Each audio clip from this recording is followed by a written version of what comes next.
जय मातृभूमि बंधुओं, जय मां भारती, वंदे मातरम।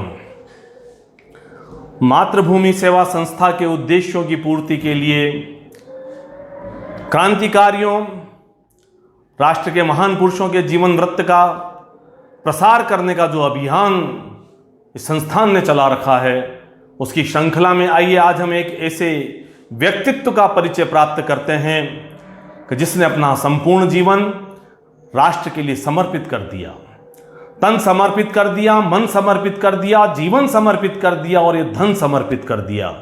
जी हाँ, मैं बात कर रहा हूँ बाबू शिव प्रसाद गुप्ता की। जीवन परिचय यहाँ पर हम आपको इसलिए देना चाहते हैं बंधुओं, ताकि इस जीवन चरित्र से प्रेरित होकर हमारी आने वाली संतति इनके जीवन मूल्यों का अनुसरण कर सके और राष्ट्र को एक नहीं अनेक बाबू शिव प्रसाद गुप्ता फिर मिल सके। मित्रों, अनेक क्रांतिकारी, अनेक महापुरुष इस राष्ट्र के अंदर हुए हैं। इस राष्ट्र का सौभाग्य है कि इसे ऐसे पुत्रों को पैदा करने का, अपने ऊपर खिलाने का सौभाग्य मिला है, जिसने इसकी अस्मिता के लिए हंसते हंसते अपने प्राणों का बलिदान कर दिया। बंधुओं, क्रांतिकारी कई हुए हैं, कईयों ने फांसी के फंदे चूम लिए, कईयों ने गोलियों के सामने अपने सीनों को खोल दिया, कईयों ने जेल यात्राएं की मातृभूमि की स्वतंत्रता के लिए। मगर ये जो क्रांतिकारी थे, ये जो समाज उद्धारक थे, ये राष्ट्रीय चेतना को जगाने वाले महान पुरोहित थे, इनकी एक विशेषता थी। आइए उस विशेषता पर चर्चा करते हैं हम। बंधुओं, कौन कहता है कि भामाशाह एक ही युग में हुआ था? भामाशाह हर युग में होते हैं और उन भामाशाहों के कारण ही भारतीय स्वाधीनता के संग्राम पल्लवित हुए हैं, अपने निर्णय तक पहुंचे हैं, अपने लक्ष्य तक पहुंचे हैं। उस भामाशाह ने हल्दी घाटी के युद्ध में महाराणा प्रताप को लक्ष्य तक पहुंचाया था, तो ऐसे ही एक भामाशाह ने भारतीय स्वाधीनता के संग्राम को अपने लक्ष्य तक पहुंचाया और उनका नाम था बाबू शिव प्रसाद गुप्ता।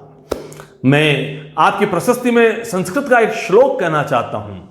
बंधुओं, धन तो किसके पास नहीं होता, धनार्जन सब करते हैं, धन का संग्रह भी सब करते हैं, मगर उस धन का सदुपयोग करना किसे आता है? जिसे धन का सदुपयोग करना आता है वो भामाशाह कहलाता है। बाकी तो धन तो अनन्य न जाने कितने लोगों के पास आज भी गड़ा हुआ रखा रह जाता है, जिसे बाद में यानी कि उनके बाद वाले भी भूल जाते हैं कि हमारे पूर्वजों ने धन हमारे लिए रखा था। वो धन किसी कार्य का नहीं है। धन वही है जो समाज के लिए काम आ सके, धन वही जो राष्ट्र के लिए काम आ सके। लीजिए, मैं एक संस्कृत के श्लोक से बाबू शिव प्रसाद जी गुप्ता की प्रशस्ति प्रारंभ करता हूं। संग्रहे कपरः प्रापः समुद्रो अपि रसातलम, संग्रहे कपरः प्रापः समुद्रो अपि रसातलम, दाता तु जलदः पश्य भुवनों परिगर्जिते, भुवनों परिगर्जिते। अपार संग्रह करने वाला समुद्र कभी भी यानी कि ऊपर आकर के गर्जना नहीं कर सका, वो नीचे रसातल में ही गया है। इसके विपरीत इस धरा को अपनी जलराशि का दान देने वाले बादल बड़े गर्व के साथ इसके ऊपर गरजते रहते हैं। और ऐसे ही हमारे बाबू शिव प्रसाद जी गुप्ता का व्यक्तित्व है। आपका जन्म 28 जून 1883 को हुआ था। जन्म जब इन्होंने लिया तो ये धरती बहुत प्रफुल्लित हुई थी। इस धरती ने एक ऐसे लाल को उस दिन जन्म दिया था जो इसकी संरक्षा के लिए बहुत कुछ करने वाला था। भारत के स्वतंत्रता संग्राम सेनानी कहूं इन्हें एक महान परोपकारी कहूं, इन्हें एक राष्ट्रवादी कार्यकर्ता कहूं या इन्हें एक महान युगदृष्टा कहूं, जो भी मैं इनको विरुद्ध हूं वो इनके लिए कम है। आपके कृतिलेखों के अंदर जो प्रमुख कृतिलेख रहा है वो रहा है काशी विद्यापीठ की स्थापना। काशी विद्यापीठ की स्थापना के साथ साथ बनारस में भारत माता मंदिर का निर्माण आपके कृतिलेखों की दिव्यता को आलोकित करता है।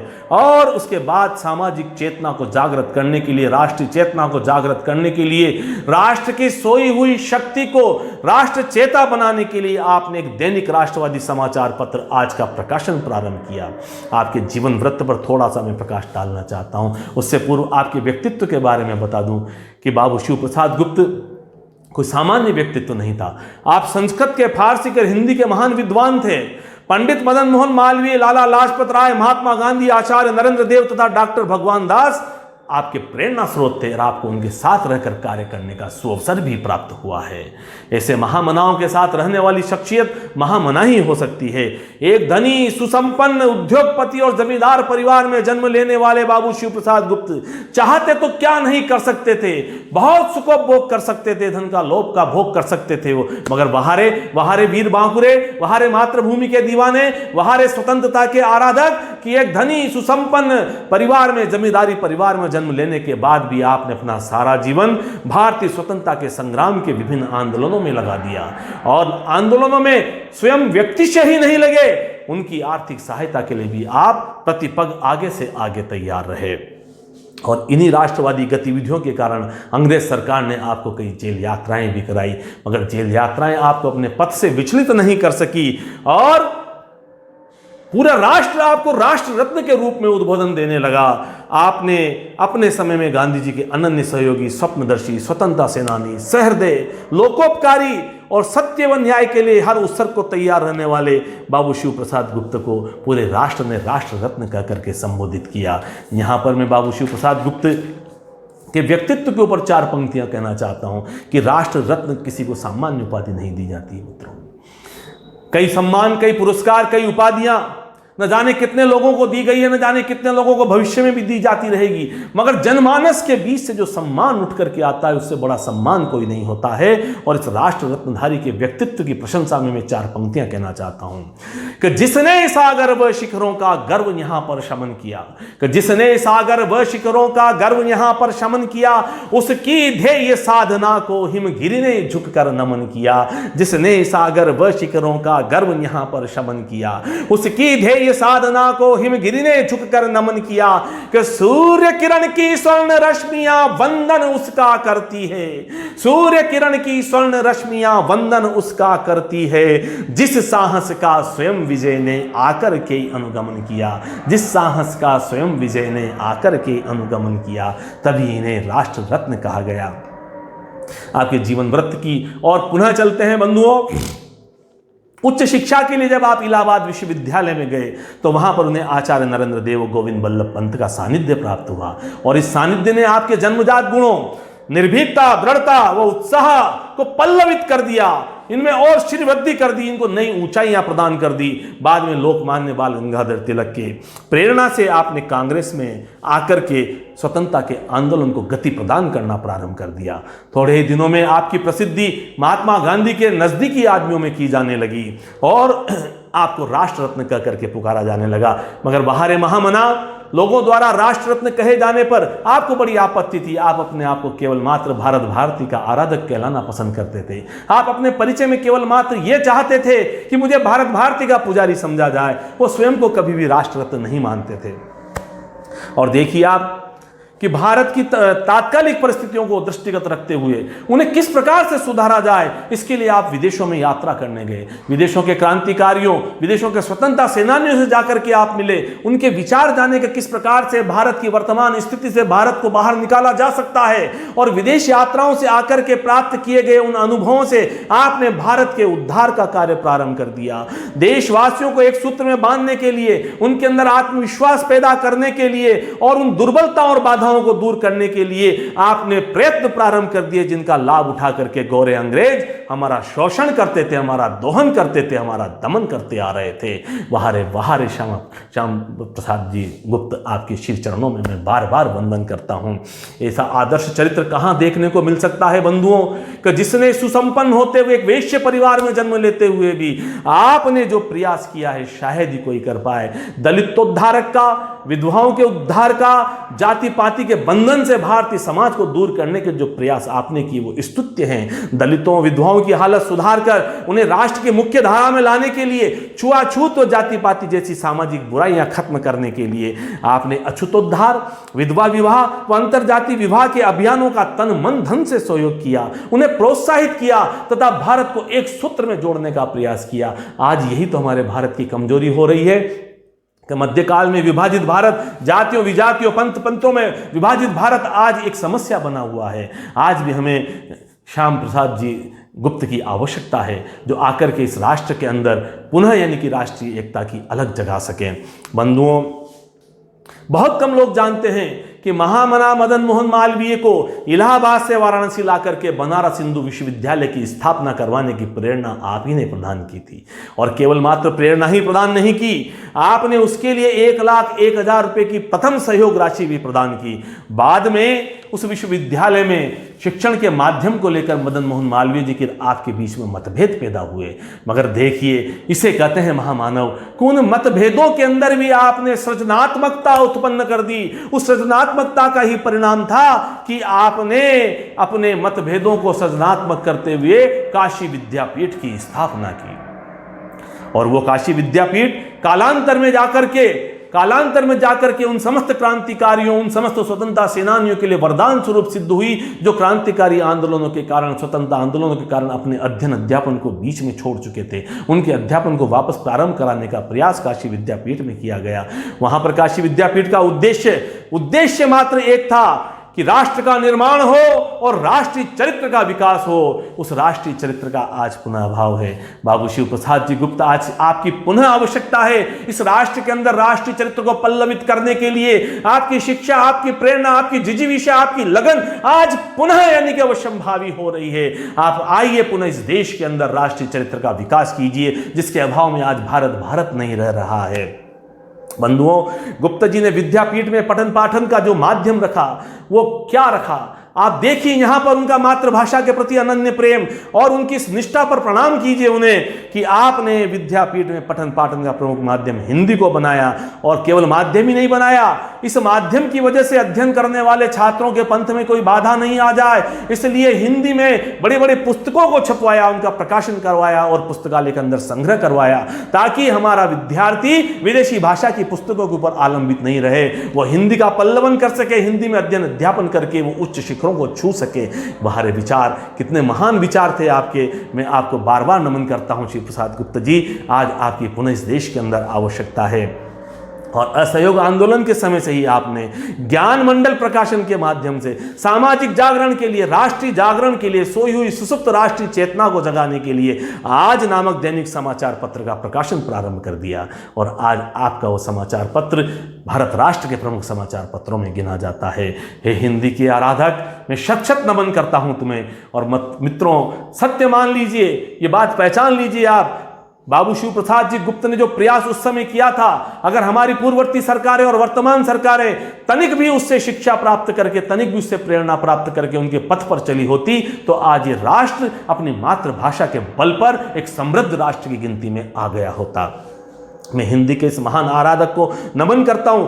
आपका हमेशा जोर रहा इस बात के ऊपर कि देश तभी प्रगति के पथ पर अग्रसर हो सकता है जब अध्ययन अध्यापन में जनता की भाषा यानी कि हिंदी का प्रयोग हो। और मित्रों, बात सत्य भी है कि जब जब भी हमने हमारे स्वत्व को खोया है, तब तब भी हमने पराधीनता के पृष्ठ लिखने प्रारंभ किए हैं। हिंदी हमारी मातृभाषा है, हमने जब भी इसे छोड़ा है, जब भी हमने हिंदुस्तान को छोड़ा है, जब भी हमने हमारी सभ्यता, हमारे संस्कारों को छोड़ा है, हमने पराधीनता के पृष्ठ लिखे हैं मित्रों।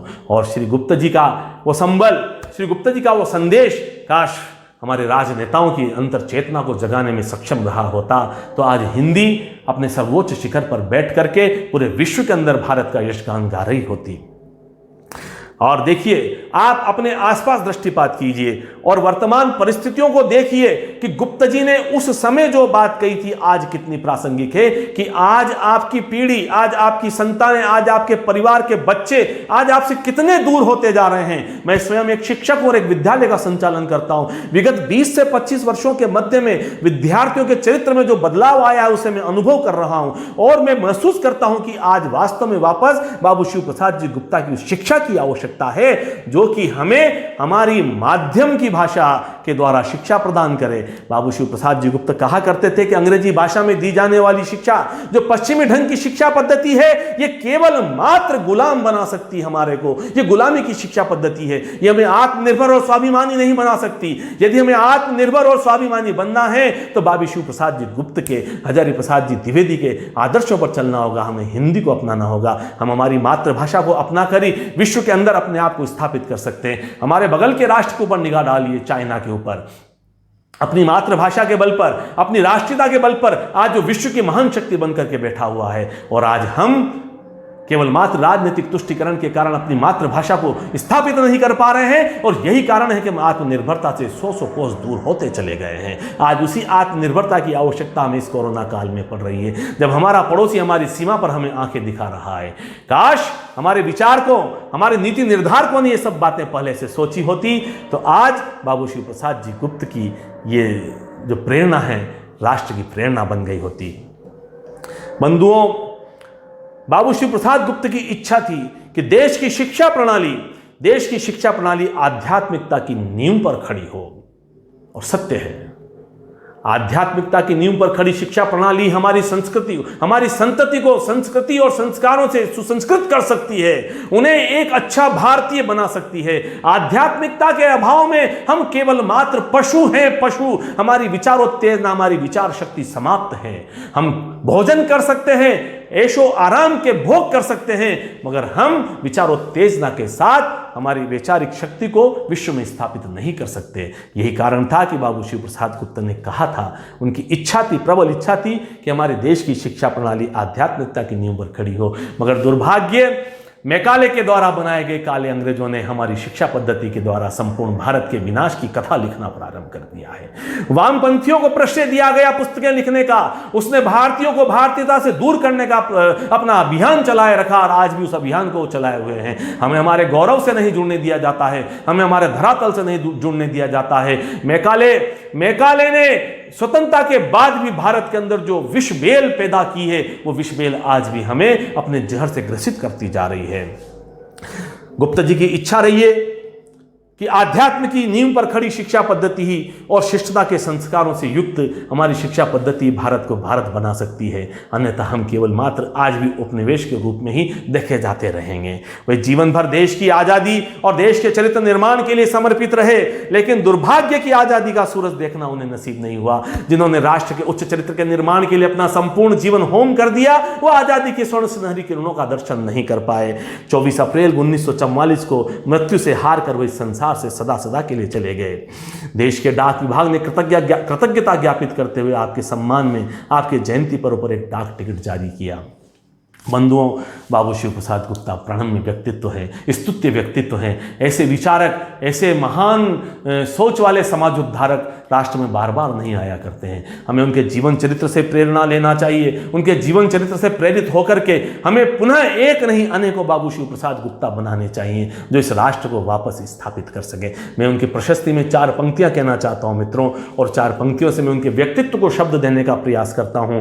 मित्रों, धन तो कई लोगों के पास है, धन का सदुपयोग करना जिसे आता है वही यानी कि राष्ट्र का निर्माता बन जाता है। लीजिए कि कोई कंटक पथ के ऊपर हंस हंस कदम बढ़ाता है। बाबू शिव प्रसाद गुप्ता जैसे व्यक्तित्व कांटों के पथ पर भी यानी कि इस राष्ट्र के निर्माण के लिए हंस करके अपने कदम बढ़ाते हैं।